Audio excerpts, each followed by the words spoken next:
Hi! This is Revathi. Welcome to అందమైన కథల పొదరిల్లు. వీడియోస్‌కి లైక్స్, కామెంట్స్, షేర్ చేస్తున్న నా ప్రియమైన మిత్రులందరికీ నా హృదయపూర్వక ధన్యవాదాలు. తొలి ముద్దు ఎపిసోడ్ నంబర్ 78. అర్ధరాత్రి పూట దీక్షని చూడడం కోసం యష్ గోడ దూకి వచ్చి కంచు కంట పడతాడు కదా! ఆ తర్వాత నుంచి స్టోరీ. ఏంటి కొండముచ్చు బావ, గోడ దూకి మా ఇంట్లోకి దొంగలాగా వస్తున్నావు? ఏంటి సంగతి? అని అడుగుతుంది స్వప్న నడుము మీద చేయి పెట్టుకుని ఊపుకుంటూ.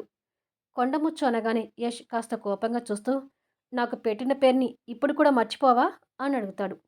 అస్సలు మర్చిపోనుగా, లేకపోతే మమ్మల్ని తక్కువ ఏడిపించావా ఇన్నేళ్ళు? అని అంటుంది కాస్త కోపంగా. ఎందుకు ఏడిపించానో కారణం చెప్పాను కదా కంచు, అంటాడు రిక్వెస్ట్గా చూస్తూ. ఓ, చెప్పావులే పెద్ద కారణం. ఇంతకీ గోడ దూకి ఎందుకు వచ్చావో, ఏం దొంగిలిద్దామని వచ్చావో ముందు అది చెప్పు, అని అంటుంది దారికి అడ్డగా నిలబడుతూ. నిన్ను దొంగిలించి పెద్ద గుంట తీసి అందులో నిన్ను పాతి పెడదామని వచ్చాను, అంటాడు కాస్త కోపంగా. ఈ కంచుని పాతి పెట్టడం అంత ఈజీ కాదులే గాని అసలు విషయం ఏంటో చెప్పు, అంటుంది కళ్ళెగిరేస్తూ. యష్ కాస్త తడబడుతూ, అది మరేమో కాసేపు మీ అక్కతో సరదాగా మాట్లాడదామని వచ్చాను కంచు. పైన మీ అక్క నా కోసం ఎదురు చూస్తుంటుంది. ప్లీజ్ ఏ డిస్టర్బ్ చేయకుండా నన్ను పైకి వెళ్ళనివ్వవా, అని అడుగుతాడు రిక్వెస్ట్గా. అంత సీన్ లేదు. ఈ టైంలో మా అక్క దగ్గరికి వెళ్ళనిచ్చేది లేదు. సైలెంట్గా మళ్ళీ తిరిగి గోడ దూకి వెళ్ళిపోండి, అంటూ ఆర్డర్ వేస్తుంది. అలా అనగానే యష్ ఏడుపు మొహం పెట్టుకుంటూ, నీకు పుణ్యం ఉంటుంది కంచు. మేమేమీ పరాయి వాళ్ళం కాదుగా. ఆల్రెడీ ఒకసారి పెళ్లి చేసుకున్న వాళ్ళం. ఇంకొకసారి కూడా పెళ్లి చేసుకోవడానికి రెడీ అవుతున్న వాళ్ళం. మీ అక్కతో మాట్లాడనివ్వకుండా నన్ను వెళ్ళిపోమ్మనడం కరెక్ట్ కాదు కంచు, అంటూ బతిమలాడుతుంటాడు. అది ఏదో మళ్ళీ పెళ్లి చేసుకున్నాక మాట్లాడుకోండి. ఇప్పుడు మా అక్కతో మాట్లాడడానికి వీల్లేదు, అని కరాఖండిగా చెప్తుంది. పైన ఉన్న దీక్ష ఎదురు చూస్తూ, యష్ ఈ పాటికి రావాలి కదా, ఇంకా రాలేదేంటి అనుకుంటూ గోడవైపుకి వచ్చి కిందికి చూసేసరికి స్వప్నని బతిమలాడుతూ యష్ కనిపిస్తుంటాడు. ఓ గాడ్, యష్ స్వప్నకి చిక్కాడా అని అనుకొని కిందికి దిగి వస్తుంటుంది. నీకు ఈసారి వచ్చేటప్పుడు మంచి మంచి చాక్లెట్స్ తెచ్చిస్తాను కంచు. ప్లీజ్ ఈ ఒక్కసారి నన్ను మీ అక్క దగ్గరికి వెళ్ళనివ్వు, అని బతిమలాడుతుంటాడు. మీరిచ్చే చాక్లెట్స్‌కి ఆశపడి మిమ్మల్ని పంపించడానికి నేనేమి చిన్నపిల్లని కాదు, అంటుంది సీరియస్‌గా చూస్తూ. నువ్వసలు పిల్లవే కాదు, చిన్నపాటి రాక్షసివి, అని మనసులో కసితీరా తిట్టుకొని పైకి మాత్రం వెకిలి నవ్వు నవ్వుతూ, మరి నీకేం కావాలో చెప్పు కంచు, ఏది కావాలని ఇస్తాను, అని యష్ అడుగుతూ ఉండగా దీక్ష అక్కడికొచ్చి, నువ్వు ఇంకా నిద్రపోలేదేంటి స్వప్న, అని అడుగుతుంది. కొండముచ్చు బావ ఎప్పుడెప్పుడు గోడ దూకి వస్తాడని ఎదురు చూస్తున్నానక్కా, అంటుంది. ఏయ్, యష్ని పట్టుకొని కొండముచ్చు అనొద్దని చెప్పానా, అంటుంది దీక్ష కాస్త కోపంగా వేలు చూపిస్తూ. ఇంతకు ముందు కూడా అలాగే అంది దీక్ష, అంటూ మరదల మీద కంప్లైంట్గా ఇస్తాడు బావ. ఇంతకు ముందు కాదు, ఇక నుంచైనా మీ పేరు కొండముచ్చు బావే. చిన్నప్పుడు సరదాగా బావని ఆట పట్టిద్దామని నేను నా తమ్ముడు ఎన్ని అనుకున్నామో తెలుసా? అవన్నీ మీరప్పుడు సాగనివ్వలేదు కాబట్టి ఇప్పుడు ఇవన్నీ మీరు భరించాలి, అంటుంది ఆర్డర్గా చూస్తూ. ఓహో, రివెంజ్ తీర్చుకుంటున్నావన్నమాట. సరే, నీ ఇష్టం వచ్చినట్టు పిలువు. కానీ గోడ దగ్గర కాసుకొని కూర్చున్నావు. నేను మీ అక్క దగ్గరికి వస్తున్నానని నీకెలా తెలుసు, అని అడుగుతాడు యష్. అదా, ఇంతకుముందు అనుకోకుండా అక్క కోసం పైకి వెళ్తే మీరిద్దరూ గోడ దూకి రావడం గురించి ఫోన్లో మాట్లాడుకోవడం విని ఇక్కడ కాసుకొని కూర్చున్నాను బావా, అంటుంది నవ్వుతూ. యష్ బలవంతంగా ఒక నవ్వు నవ్వి, మా మాటలు విని చాలా మంచి పని చేశావు గానీ మీ అక్కకి నాకు కాస్త ప్రైవసీ ఇవ్వు కంచు, ప్లీజ్, ఇంతగా బతిమలాడుతున్నాను కదా, అంటూ రిక్వెస్ట్ చేస్తుంటాడు. అంత ఈజీగా ఇస్తే నేను కంచుని ఎందుకు అవుతాను, అంటుంది తన స్టైల్లో.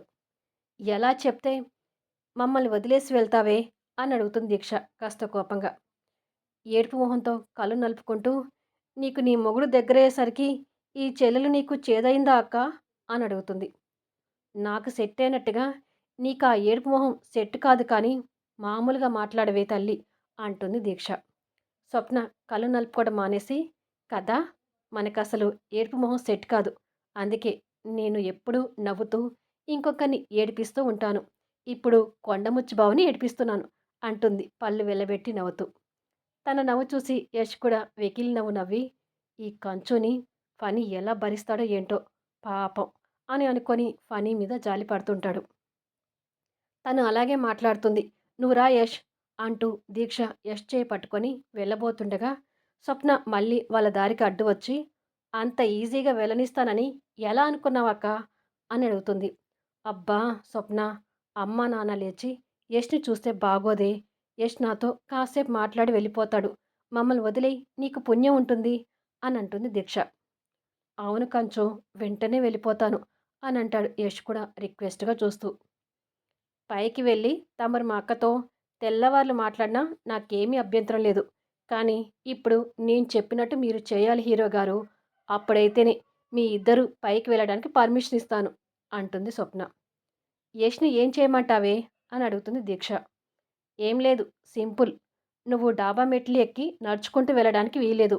ఈ హీరో గారే నిన్నెత్తుకొని పైకి తీసుకువెళ్ళాలి. అప్పుడే మీకు పైకి వెళ్ళటానికి పర్మిషన్. లేకపోతే వచ్చిన దారినే గోడ దూకి వెళ్ళిపోతాడు ఈ కొండముచ్చు బావ అంటుంది మరదలి పిల్ల. అయ్యో! అన్ని మెట్లు నన్నెత్తుకొని ఎలా మోస్తాడే అని దీక్ష అంటూ ఉండగానే యష్ అమాంతం దీక్షని ఎత్తుకుంటాడు. దీక్ష షాక్ అవుతూ యష్ వైపు చూస్తుండగా, ఏం పర్వాలేదు దీక్ష, నేను నిన్ను మోస్తానులే అంటాడు. అయ్యో యష్! నన్ను ఎత్తుకొని స్టెప్స్ ఎక్కాలంటే ఇబ్బంది పడతావు అంటుంది దీక్ష. నా భార్యని ఇలా ఎత్తుకొని తీసుకెళ్లడంలో నాకు సంతోషమే కానీ ఇబ్బంది ఏమీ ఉండదు అని స్వప్న వైపు చూసి, ఇక ఓకేనా కంచు, మమ్మల్ని పైకి వెళ్ళమంటావా అని అడుగుతాడు. వాళ్ళిద్దరినీ అలా చూసి కంచు నవ్వుతూ, డబుల్ ఓకే హీరో గారు, ఇక మీకు ఎవ్వరూ అడ్డురారు, పైకి వెళ్ళి ఎంతసేపైనా మాట్లాడుకోండి అంటూ స్వప్న వాళ్ళకి దారిస్తుంది. హమ్మయ్య, బతికించావు కంచు అంటూ దీక్షని ఎత్తుకొని స్టెప్స్ వైపు వెళ్తుంటాడు. యష్ అలా ఎత్తుకోవటం దీక్ష కొత్తగా చూస్తూ యష్ మెడ చుట్టూ చేతులు వేసి పట్టుకుంటుంది. యష్ చిరునవ్వుతో తన మొహంలోకి చూస్తూ ఒక్కొక్క స్టెప్ నిదానంగా ఎక్కుతూ పైకి తీసుకెళ్తుంటాడు. దీక్ష కూడా యష్ని చూసి మైమర్చిపోతూ కన్ను రెప్ప కొట్టకుండా చూస్తుంటుంది. యష్ దీక్షని అలా ఎత్తుకొని తీసుకొని వెళ్తుంటే స్వప్న కూడా సంతోషంతో నవ్వుతూ, మీరిద్దరు ఎప్పుడు ఇలా అన్యోన్యంగా ఉండాలి అని అనుకొని అక్కడి నుంచి వెళ్తుంది. ఆకాశం నుంచి చందమామ వెలుగులు వెన్నెల రూపంలో అందంగా భూమి మీద పరుస్తుండగా ముచ్చటైన ఈ జంట అలా పైకి వస్తారు. యష్ తనని ఎత్తుకొని పైకి తీసుకొచ్చి తనని నిదానంగా కిందికి దింపేటప్పుడు యష్ మునివేలు దీక్ష నడుము దగ్గర ఉన్న నాభిని సున్నితంగా ప్రెస్ చేస్తాయి. ఆ స్పర్శతో దీక్ష శరీరం జల్లుమంటూ ఊపిరి బిగపట్టుకుంటుంది. యష్ కూడా అది అర్థమై తన నాభి మీద ఉన్న చెయ్యితో తన నడుమంతా చుట్టేసి ఛాతీ మీదికి గుంజుకొని, ఏమైంది అని అడుగుతాడు.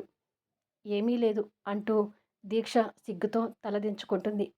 కానీ యష్ తనని వదిలిపెట్టకుండా తన చుబకాన్ని పట్టుకొని పైకి లేపి, కాదు, నువ్వేదో అబద్ధం చెప్తున్నావు, ఏదో ఉంది, అదేంటో చెప్పు అని అంటాడు అల్లరిగా చూస్తూ. పో యష్ అంటూ దీక్ష సిగ్గుతో మొహాన్ని దాచుకుంటుంది. యష్ నవ్వుతూ ఆ చేతుల్ని తొలగించి, నువ్వు ఎందుకు సిగ్గుపడుతున్నావో నాకు చెప్పకపోయినా నాకు అర్థమైందిలే అంటాడు కన్నెగీటుతూ. దీక్ష ఇంకా సిగ్గుపడుతూ ఆ సిగ్గుతో యష్ని చూడలేక పక్కకు వెళ్ళి అటుగా నిలబడుతుంది. యష్ నవ్వుతూ నెమ్మదిగా తన వెనుకగా వచ్చి తనని పట్టుకోకుండా తన మెడ మీద ముద్దు పెడతాడు. ఆ ముద్దుతో దీక్ష దీక్ష హృదయ ప్రకంపనలు పెరిగిపోతూ కళ్ళు మూసుకుంటుంది. బ్యాక్‌గ్రౌండ్‌లో ఏమైనా సౌండ్స్ ఉంటే మాత్రం దయచేసి ఇగ్నోర్ చేయండి. నేనిప్పుడు ఈ ఊరిలో ఉన్నాను. ఇక్కడ కొంచెం డిస్టర్బెన్స్‌గానే ఉంటుంది. సో, ప్లీజ్ వీడియో నచ్చినట్టయితే దయచేసి లైక్స్ ఇవ్వండి, కామెంట్, షేర్ చేయండి.